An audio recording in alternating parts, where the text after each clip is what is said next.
राजस्थान के अलवर जिले में महकमे पुलिस ने दाढ़ी पर जारी किए गए मुतनाज़ा फरमान को वापस ले लिया है। अलवर के एसपी देशमुख परेश अनिल ने दाढ़ी न रखने की इजाजत देने के मामले पर जारी किए गए अपने मुतनाज़ा फरमान पर यू टर्न ले लिया है। एसपी ने खुद की जारी की गई हिदायत को कालअदम करार दिया है। मुस्लिम तंजीमों की जानिब से जबरदस्त एहतजाज के बाद एसपी को अपनी हिदायत वापस लेनी पड़ी है। एसपी ने एक प्रेस रिलीज जारी करते हुए फरमान वापस ले लिया है। अब महकमे पुलिस के 9 कांस्टेबल अपनी ख्वाहिश के मुताबिक दाढ़ी रख सकेंगे। एसपी ने मुस्लिम पुलिस एहलकारों के लिए नाम से हिदायत निकाली थी। वाज़ेह है कि जुमेरात को एसपी ने एक हुक्म जारी करते हुए कहा था कि महकमे पुलिस में मुस्लिम पुलिस एहलकारों को दाढ़ी रखने की इजाजत नहीं दी जा सकती है। उन्होंने कहा था कि पुलिस एहलकारों को दाढ़ी रखने की दी गई इजाजत को मनसूख कर दिया गया है। मुस्लिम पुलिस एहलकारों में 7 कांस्टेबल, एक एसआई और एक हेड कांस्टेबल शामिल थे।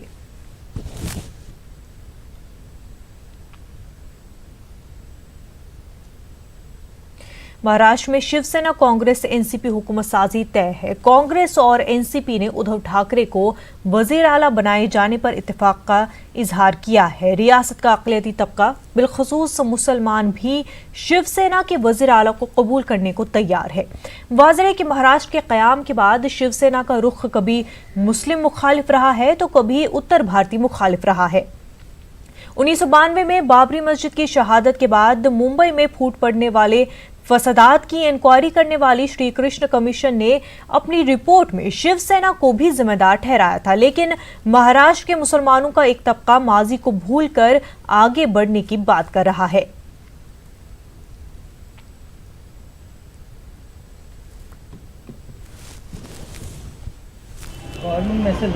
गुज़िश्ता 25 साल शहर मुख्तलिफ हवादिस का शिकार रहा, बड़े बड़े बम धमाके हुए, लेकिन उसके बावजूद ये शहर पुरअमन रहा। और जहाँ पुरअमन रहने में मुसलमानों ने भी अपनी समझदारी का सबूत दिया, वहाँ इस बम्बई शहर की सबसे बड़ी फोर्स अगर हम कहें वो शिवसेना है, उसने भी समझदारी का सबूत दिया। और 25 साल में कभी भी ऐसा रुख नहीं अपनाया कि जिससे शहर में फसाद जैसी कोई कैफियत पैदा हो। हमारे मुल्क में ये तमाम चीज़ें जो हैं ना, ये तमाम जो सेक्युलरिज्म, नॉन सेक्युलरिज्म, कांग्रेस के अंदर कौन से सेक्युलर लोग हैं? कांग्रेस कैसे दावा कर सकती है कि सिर्फ सेक्युलरिज्म का जो है उसी ने ठेका ले रखा है? सावरकर को भारत रत्न देने की तारीफ़ करने वाले जो है कांग्रेस में भी तो बैठे हुए हैं। तो हम लोग ये लकीरें कहाँ खींचेंगे और इन लकीरों को मिटाएंगे कब? हम अगर पॉलिटिकल एनालिस्ट होकर के देखें तो शिवसेना, अगर आप देखेंगे तो लास्ट एक डिकेड में शिवसेना बहुत चेंज हो चुकी है। उद्धव साहब को अगर आप देखा जाए तो उन्होंने कहीं ऐसी बयानबाजी नहीं की है जो अक़लियतों के ख़िलाफ़ हो या माइनॉरिटीज़ के ख़िलाफ़ हो। जो शिवसेना के पहले जो बयान आते थे वो कहीं ना कहीं उससे अफेक्टेड होते थे। देखिए, इस वक्त जो मुल्क के हालात हैं, जिस तरह से बीजेपी फंक्शन कर रही है, जिस तरह से सेंट्रल गवर्नमेंट फंक्शन कर रही है, चाहे ट्रिपल तलाक का मौजू हो, एनआरसी हो, बाबरी मस्जिद का जो ये फैसला आया है उसकी बात हो, कश्मीर का इशू हो, आगे भी ये लोग जो यूनिफॉर्म सिविल कोड की बात कर रहे हैं, एनआरसी को पूरे मुल्क में लागू करने की बात कर रहे हैं। इस तरीके से बहुत सारे इशूज़ हैं जो ऐसे लगता है कि जो एक्चुअल जिन इशूज़ पर गवर्नमेंट को काम करना चाहिए उसको छोड़कर गवर्नमेंट सिर्फ उन इशूज़ पर बात करती हुई नज़र आती है जिसका सीधा ताल्लुक कहीं ना कहीं मुसलमानों से है। बीएचयू के धर्म विज्ञान संकाय में मुस्लिम प्रोफेसर की तकर्रुरी के खिलाफ तलबा का एहतजाज आज 15वें दिन खत्म हो गया, लेकिन तलबा ने शोबा खुला रहने के बावजूद क्लासेस और इम्तहानात के बाइकआउट का ऐलान किया है। एहतजाजी तलबा ने वाराणसी में मौजूद वज़ीर आज़म के पार्लिमानी दफ्तर में जाकर अपने मुतालबात पर मबनी मेमोरेंडम देने की बात कही है। तलबा ने यह भी वाज़ेह किया है कि उनका एहतजाज किसी मजहब या ज़बान के खिलाफ नहीं है। देखिए, काशी हिंदू विश्वविद्यालय में लिखित रूप से प्रशासन ने हम लोगों से 10 दिन का समय मांगा है और वो निरंतर निवेदन कर रहा है कि आप कृपया हमें 10 दिन का समय दीजिए और एक अवसर प्रदान करिए। महत्वपूर्ण विषय यह है, चूंकि हमारे देश के प्रधानमंत्री महोदय ने भी इस विषय को संज्ञान में लिया है और काशी हिंदू विश्वविद्यालय से प्रधानमंत्री कार्यालय ने रिपोर्ट भी मांगी है। हम लोग भी अपनी तरफ से एक रिपोर्ट सौंपेंगे और जो वास्तविक स्थिति है सबको अवगत करा के अपनी मांग को मनवा के ही रहेंगे। आज महत्वपूर्ण विषय यह है कि आज 15वें दिन हम इस आंदोलन को एक विराम दे रहे हैं, परंतु हमारी यह लड़ाई संघर्ष पथ पर तब तक जारी रहेगी जब तक हमारी मांग मानी नहीं जाती। संकेत रूप में कल 12 बजे हम पीएमओ पर एक ज्ञापन देने जाएंगे समस्त छात्रों के साथ। अभी धरना आपका यहाँ जारी रहेगा? अभी धरना को हम विराम दे रहे हैं। जब तक इस संदर्भ में कोई रिपोर्ट प्रामाणिक नहीं आ जाती है तब तक परीक्षाओं का एवं कक्षाओं का बहिष्कार रहेगा। आगरा में एबीवीपी के कौमी इजलास में पहुंचे यूपी के नायब वज़ीर आला डॉक्टर दिनेश शर्मा ने एक बड़ा बयान दिया है। दिनेश शर्मा ने बीएचयू में संस्कृत के मुस्लिम प्रोफेसर पर जारी हंगामे पर कहा है कि तालीम और मजमून किसी मजहब से ताल्लुक नहीं रखते। उन्होंने मजीद कहा कि उन्हें संस्कृत की तालीम वलीउल्लाह साहब ने दी है।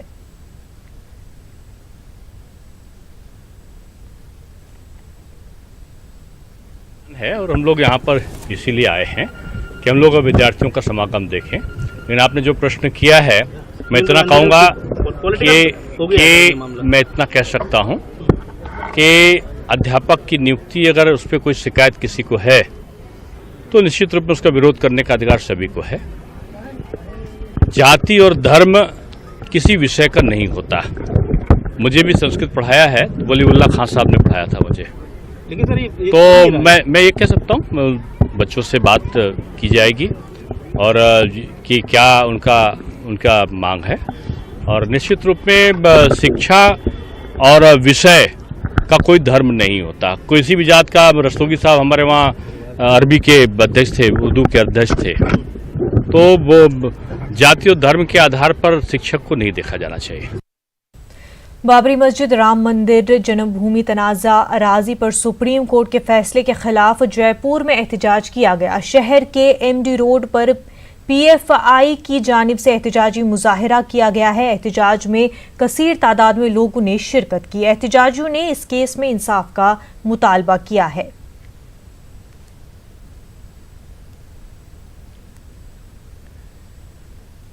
हमारे साथ बातचीत करने के लिए हैं संघ के वरिष्ठ प्रचारक इंद्रेश कुमार जी। सर, गृह मंत्री ने खुद पार्लियामेंट के अंदर ये ऐलान किया कि अब एनआरसी सिर्फ आसाम में नहीं पूरे देश के अंदर इसको लागू किया जाएगा, लेकिन तमाम विपक्षी पार्टियां इसका विरोध कर रही हैं। पूरे विश्व के अंदर हर देश का नागरिकता का रजिस्टर है और इसलिए हिंदुस्तान में भी नागरिकता का रजिस्टर होना यह हर नागरिक के लिए फ़ायदेमंद है, किसी तरह से भी नुकसानदायक नहीं है, बल्कि उस नागरिक को इस देश की नागरिकता का संपूर्ण अधिकार उससे उसको प्राप्त होता है। लगभग 135 से अधिक देश हैं जहाँ भारतीय रहते हैं, जहाँ वो उनके नागरिक नहीं हैं वहाँ विदेशी के रूप में रहते हैं और उनको सब प्रकार की सुरक्षा और सम्मान प्राप्त है। इसी प्रकार से भारत सरकार जब एनआरसी की बात करती है, इसका अर्थ साफ साफ बनता है जो इस देश के नागरिक नहीं हैं वो कोई निकाल दिए जाएंगे, फेंक दिए जाएंगे, उनके साथ दुर्व्यवहार होगा, ऐसा नहीं। वो इस देश के अंदर जिस देश के भी वो नागरिक हैं उस देश के नागरिक के रूप में यहाँ पर वो सम्मान जिएंगे। लेकिन इस पर विवाद है क्योंकि इसके साथ जुड़ा हुआ है सिटीजनशिप अमेंडमेंट बिल। उसमें ये कहा गया है कि जितने भी लोग हैं, चाहे वो हिंदू धर्म हो या हिंदू धर्म से जुड़े हुए जो लोग हैं, चाहे बौद्ध हों या सिख हों, उन सब लोग को यहाँ दोबारा नागरिकता मिल जाएगी, लेकिन मुस्लिम्स जो हैं उनको ऐसा है कि ये मूर्खतापूर्ण सोच है, गलत सोच है। सबसे बड़ी बात यह है, अगर दुनिया के अंदर किसी देश के नागरिक पर जुल्म होता है और वह सनातन हिंदू मतावलंबी है तो वह कहाँ जाता है? हिंदुस्तान आता है। और इसलिए अगर वो यहाँ पर सिटीजन अमेंडमेंट बिल में से नागरिकता ले लेगा तो परेशानी क्या है। धन्यवाद हमसे बात करने के लिए। कैमरा पर्सन गौरव सक्सेना के साथ पवन गौड़, नेटवर्क 18, दिल्ली। इंद्रेश कुमार शहरिया तरमीमी बिल को लेकर के खास बातचीत कर रहे थे हमारे नुमाइंदे से। और अब आगे बढ़ते हैं, बात करते हैं झारखंड इलेक्शन की।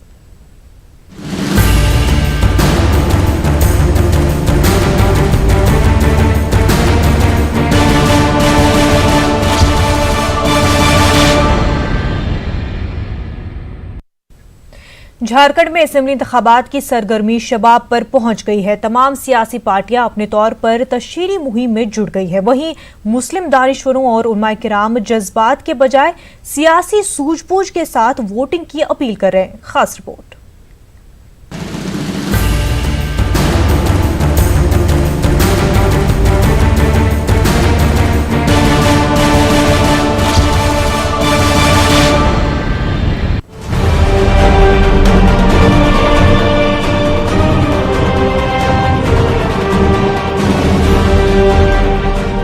झारखंड की जुमला 81 असेंबली सीटों के लिए 5 मराहिल में इंतखाबात कराए जाएंगे। पहले मरहले में 30 नवंबर को 13 असेंबली हलकों में वोटिंग होगी।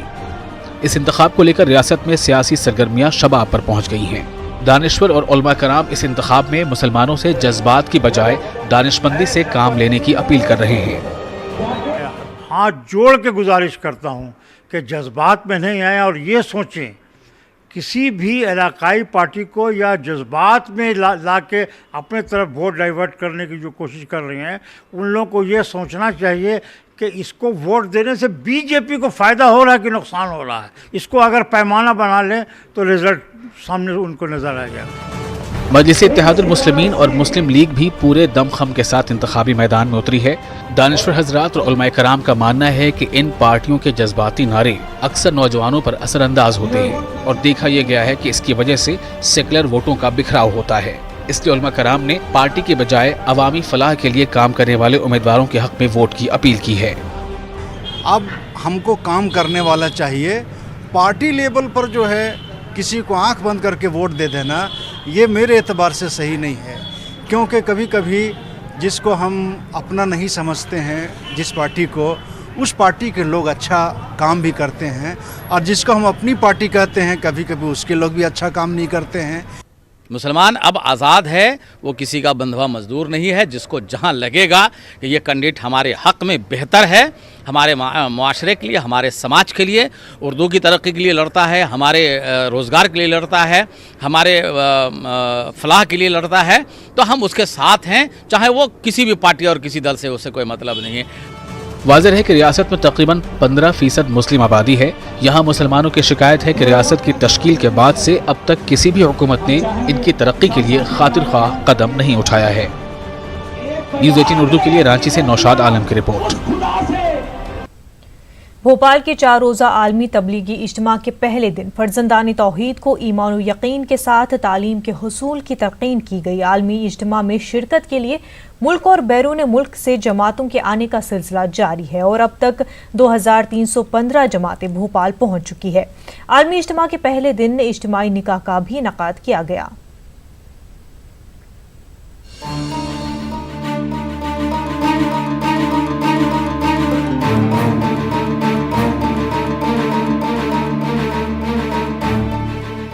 भोपाल का 4 रोज़ा आलमी तबलीगी इज्तिमा दर्स कुरान के साथ शुरू हो गया है। आलमी तबलीगी इज्तिमा में शिरकत के लिए जहां मुल्क और बैरून मुल्क से जमातों के आने का सिलसिला जारी है, वहीं इज्तिमा में आने वाली जमातों के इस्तकबाल और क़याम ताम को लेकर भी बेहतरीन इंतजाम किए गए हैं। रेलवे स्टेशन से इज्तिमा गाह तक पहुंचाने के साथ इज्तिमा में आने वाली जमातों की रहनुमाई के लिए 10,000 रज़ाकारों को तैनात किया गया है। ये कशिश जो हमें खींच के लाई, हम दीन की निस्बत से यहाँ आए हैं, दीन सीखने के लिए आए हैं और इस काम को करने के लिए आए हैं। और हम बड़े ममनून और मशकूर हैं भोपाल के लोगों के, जो इतना बेहतरीन अंदाज में इस्तकबाल कर रहे हैं। बड़ा तीसरा समागम कहा जाता है इसको। पहला हज, दूसरा बांग्लादेश का इज्तिमा और तीसरा भोपाल में होने वाला आलमी तबलीगी इज्तिमा। ये भोपाल के लिए, यहाँ के लोगों के लिए, बल्कि पूरे मध्य प्रदेश के लोगों के लिए एक फ़ख्र की बात है कि यहाँ पर इतना बड़ा आयोजन करने का एक मौका अल्लाह ताला ने हमको फराहम किया है। खिदमत से अल्लाह मिलता है साहब, और काफ़ी अच्छा हमारा यहाँ पर खिदमत का हमें मौका मिला है और अल्लाह का शुक्र है। काफ़ी लोग यहाँ पर सब जुड़े हुए हैं माशाल्लाह, और हम लोग यहाँ से इन लोगों को पानी और ये दे के सब वहाँ पर ईदगाह मतलब इज्तिमा गाह पे पहुँचा रहे हैं। और ये बहुत तमन्ना थी दिल में काफ़ी दिन से, पहली मरतबा मौका मिला है। बड़ा तबलीग बहुत बड़ा इज्तिमा, आलिम इज्तिमा ही हज के बाद दूसरे नंबर के लोग जमा होते हैं, इतना बड़ा मजमा होता है यहाँ। तमन्ना थी, अल्लाह ताला ने कबूल कर लिया, मौका दिया, आ गए यहाँ। अच्छी बात, बहुत खुशी है। यहाँ के इंतजामात भी बहुत अच्छे होते हैं, करीब करीब हर चीज़ की सुविधाएँ अच्छी हैं, मजमा अच्छा होता है। आलमी तबलीग इज्तिमा में पहले ही दिन इज्तिमाई निकाह का भी इनेकाद किया गया। इज्तिमाई निकाह में 282 जोड़ों के निकाह पढ़ाए गए और ये पैगाम देने की कोशिश की गई कि माशरे से जहेज की लानत का खात्मा किया जाए और निकाह के अमल को आसान बनाया जाए। लाख आपने सही किया। यहाँ पर ये की कोशिश ये होती है, देखिए कि ये इसका जैसा मैंने कहा कि इसका बुनियादी मकसद ये है कि पूरी ज़िंदगी के अंदर दीन आना चाहिए। शादी ब्याह ज़िंदगी का एक अहम शोबा है, तो हमारे अकाबरीन की फ़िक्र होती है कि इज्तिमा के अंदर निकाह सादगी से किया जाए और इस्लामी तरीक़े पर किया जाए। और हमारा तो ये मानना है, और ख़ासतौर से हम भोपाल के मुसलमानों से कई साल से नौजवानों से कह रहे हैं कि हमारे भोपाल को जब अल्लाह ने ये एजाज़ बख्शा है कि 70 साल तक यहाँ इज्तिमा हो रहा है, तो अब यहाँ के नौजवानों को तैयार हो जाना चाहिए कि इंशाअल्लाह शादी भी हम इस्लामी तरीक़े से करेंगे। आलमी तबलीग इज्तिमा में पहला बयान मौलाना अली कद्र का हुआ। उन्होंने फर्जंदाने तौहीद से अल्लाह की रस्सी को मजबूती से थामने पर जोर दिया। न्यूज़ 18 उर्दू के लिए भोपाल से मेहताब आलम की रिपोर्ट।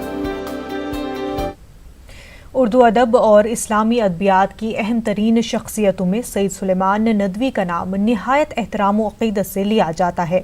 उन्हें 20वीं सदी के हिंदुस्तान में इस्लामी उलूम, इस्लामी तारीख़ और इस्लामी तहजीब का सबसे बड़ा आलिम माना गया। आज उनका 135वां यौम पैदाइश है। सैयद सुलेमान नदवी के यौम पैदाइश पर पेश है ये खास रिपोर्ट। उर्दू में अगर किसी फर्द वाहिद को इस्लामी इंसाइक्लोपीडिया से ताबीर किया जा सकता है तो वो अल्लामा सैयद सुलेमान नदवी के सिवा कोई और नहीं हो सकता।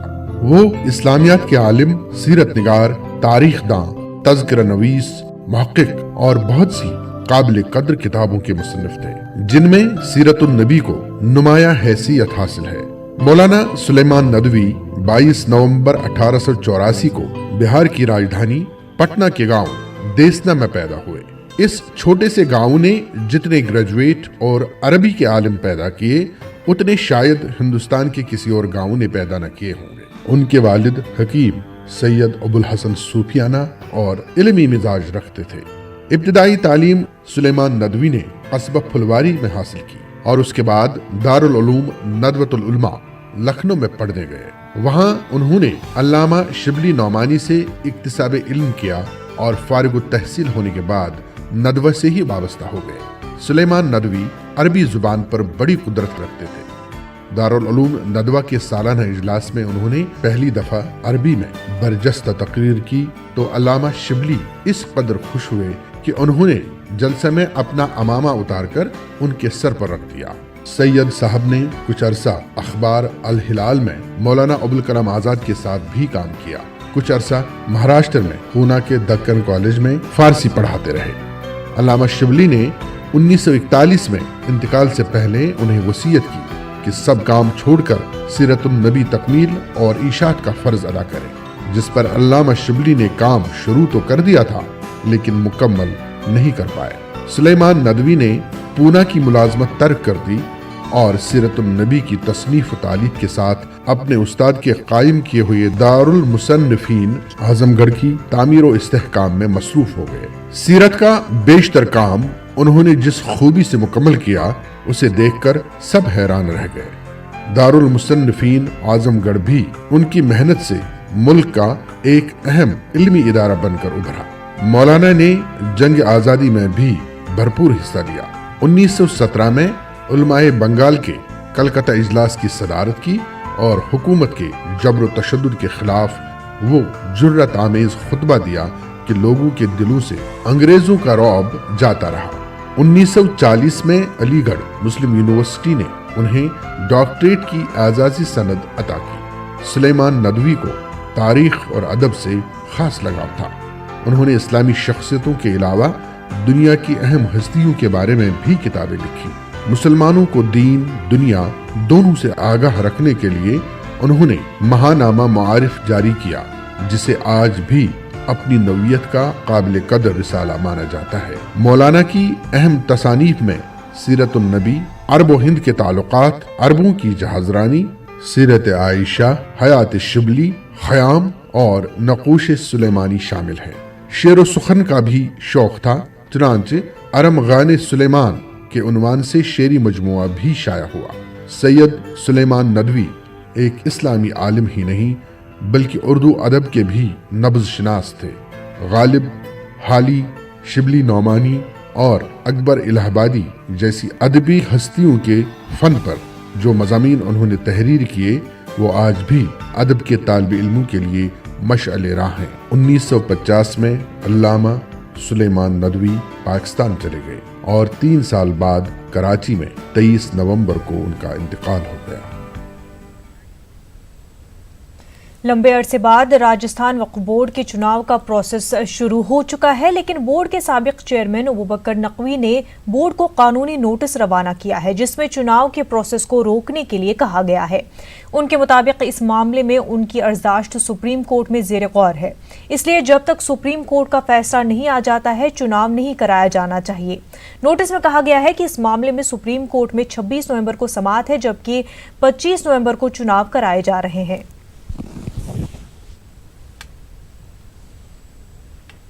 हाई कोर्ट से जब सोशल वर्कर नहीं है करके मुझे हटाया गया था तो हमने सुप्रीम कोर्ट में इसकी अपील की थी, और सुप्रीम कोर्ट के अंदर जब 9 तारीख को उन्होंने 3 मेंबर बना के केस चलते हुए भी पेश किया तो उसको उन्होंने संज्ञान में लिया था सुप्रीम कोर्ट ने, और संज्ञान में लेते हुए इसकी तारीख आगे बढ़ाई थी। अभी 26 नवंबर को इसकी तारीख है हमारी बहस की। गवर्नमेंट ने उसकी अवमानना करते हुए 25 तारीख को चुनाव डिक्लेयर कर दिए कि 25 तारीख को चेयरमैन वक्फ बोर्ड के चुनाव होंगे, जबकि 26 तारीख को कोर्ट के अंदर इसकी तारीख है, हो सकता है उसके अंदर फाइनल डिसीजन भी हो जाए। इतना होने के बावजूद भी गवर्नमेंट, राजस्थान गवर्नमेंट जो इस तरीके का जो काम कर रही है और चुनाव जो करा रही है, मैं समझता हूँ ये सुप्रीम कोर्ट की अवमानना है।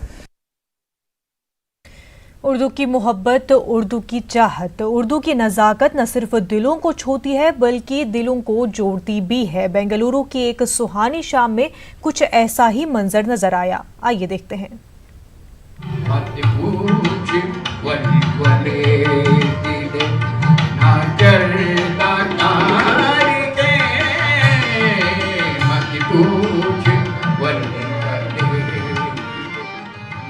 बेंगलुरु के अलायंस फ्रेंचाइज में उर्दू की पुरवकार पुरबहार महफिल मुनक्किद हुई।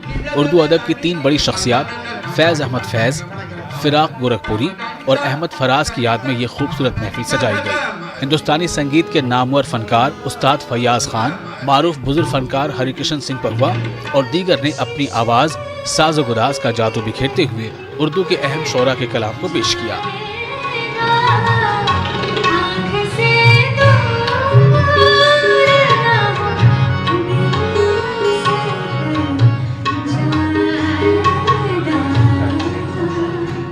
है जिंदगी तुझे, है जिंदगी हम दूर से पहचान लेते हैं। दिल धड़कता है सफर के हंगाम, काश फिर कोई बुलाने आए। अब तो रोने से भी दिल दुखता है, अब तो रोने से भी दिल दुखता है, शायद अब होश आने आएगा। इस तकरीब में ऐसे कई लोग थे जिनकी मादरी जुबान उर्दू नहीं है, लेकिन ये लोग उर्दू को दीवानगी की हद तक चाहते हैं। उर्दू को पढ़ लिख कर उर्दू के आशिक बने हुए हैं। दिन में हमको देखने वालों अपने अपने हैं औकात, जाओ न तुम इन खुश्क आंखों पर, जाओ न तुम इन खुश्क आंखों पर, हम रातों को रोले हैं। खास बात इंडिया में फिलहाल इतना ही, हमें दीजिए इजाजत।